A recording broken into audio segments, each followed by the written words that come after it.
Je suis désolé de vous couper encore une fois. Allô? Allô, bonjour. Oui, bonsoir. Voilà, bonsoir. Excusez-moi, enfin, je vous regarde tout le temps. Je parle bien à Tijani? Oui, à qui ai-je l'honneur? Le frère de la personne que vous avez téléphoné, parce que je vous téléphone de la prison, je vous le dis clairement, je vous téléphone de la prison d'Audenarde et je vous reçois aussi ici à la prison d'Audenarde. Ah, donc vous nous téléphonez de la prison d'Audenarde? Oui, je vous téléphone de la prison d'Audenarde. C'est moi mon frère là tantôt vous a parlé de moi. C'est moi qui ai fait 15 demandes pour les congés, monsieur. Oui. Voilà. Je voudrais d'abord aussi vous dire que, ouais, on critique souvent les politiciens, et les politiciens, pour ce qui s'est passé dernièrement pour les attentats, en fait, ces gens-là, leurs parents n'ont même pas remarqué qu'ils étaient radicalisés. Comment voulez-vous qu'un politicien le remarque? Hein? C'est vraiment, je veux dire, on critique Philippe Moreau, on critique les autres politiciens, on dit que c'est le responsable. Les responsables, c'est pas eux, le responsable, c'est le système. C'est le système carcéral, le système de la justice, c'est les policiers, c'est eux. Donc vous vous sentez quoi? Responsable, s'il vous plaît? Vous êtes en prison depuis combien de temps? Je suis en prison depuis 2011.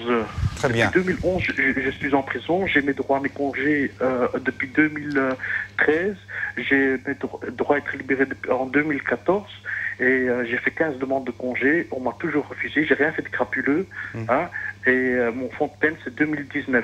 Et je vais vous dire, parce que je vous écoutais là tantôt, M. Ahmed, parce que je vous capte aussi ici à Audenarde, vous avez dit qu'il faut regarder vos avocats. Vous savez, les avocats, ils n'en ont rien à foutre. Eux, ce qu'ils veulent, c'est prendre de l'argent.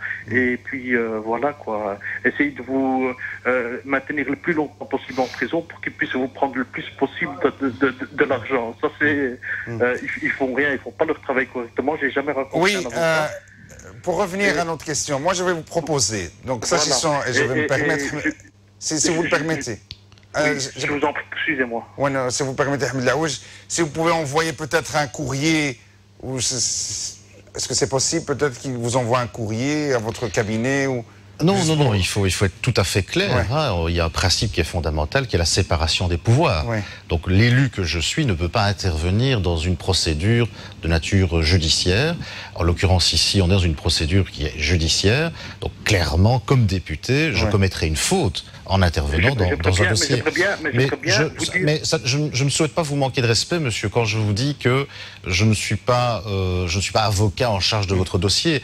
Donc je ne connais pas tous les éléments du dossier, mais en même temps, je ne vois pas qui d'autre dans une procédure comme celle-là, autre qu'un avocat, peut se pencher sur un dossier comme le vôtre. Est-ce qu'il peut écrire au ministre de la Justice, peut-être? Je ne peux pas me permettre de faire plus de commentaires. Est-ce qu'il peut écrire au ministre de la Justice? Excusez-moi, ce qui s'est passé...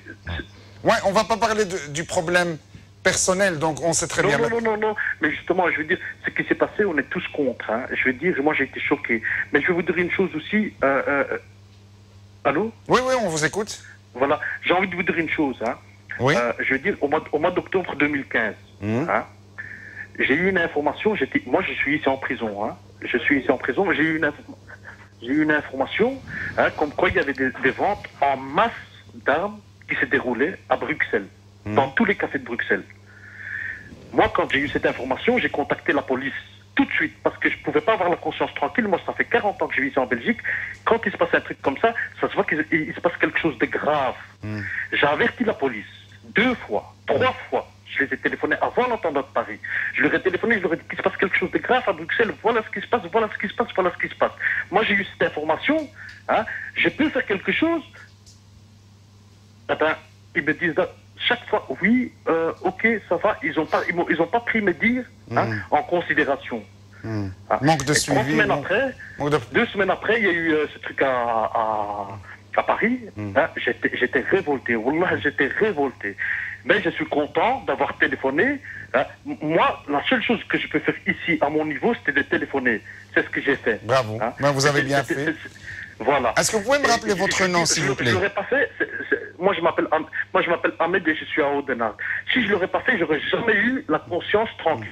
J'aurais jamais eu la conscience tranquille si j'aurais pas téléphoné. Maintenant, alhamdoulilah, j'ai un peu la conscience tranquille par rapport à ce qui s'est passé parce que j'ai dit, ouais, j'ai fait quelque chose à mon niveau. Hein? Et je veux dire, le policier n'a pas tenu compte de ce que je lui ai dit. Hein? En plus, c'est un de l'antiterrorisme. C'est un grand policier qui travaille à la Tour à Bruxelles. Très bien. Hein?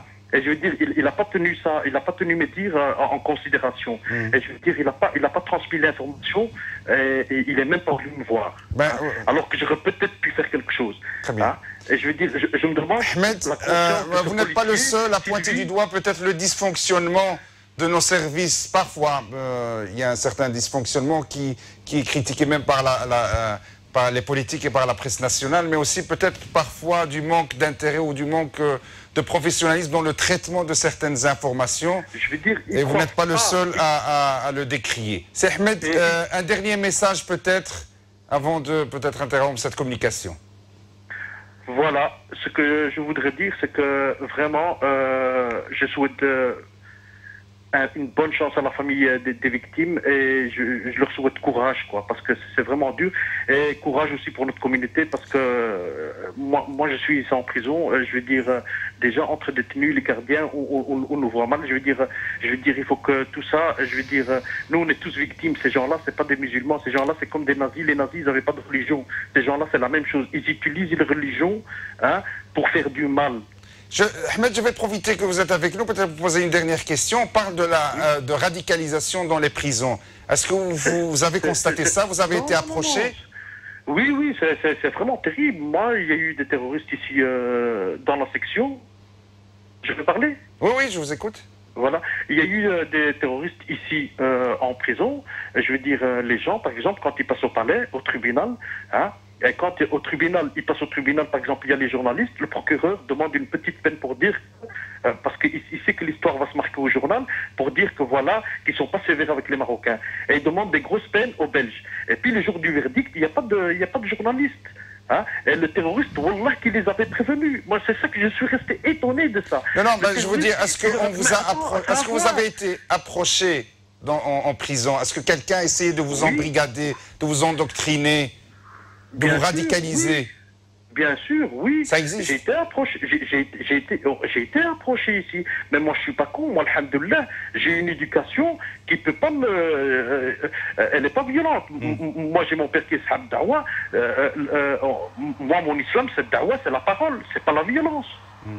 Très bien. On vous souhaite, Ahmed, peut-être qu'on aura l'occasion, peut-être... Moi, je n'étais pas au courant quand on regardait cette émission en prison, à Audenarde. Mais merci de nous avoir téléphoné quand même.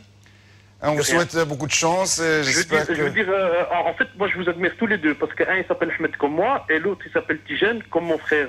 J'ai un frère là, il s'appelait Tijane, alors... Merci beaucoup Ahmed. Je dois malheureusement interrompre cette communication, parce qu'on est arrivé au terme de cette émission.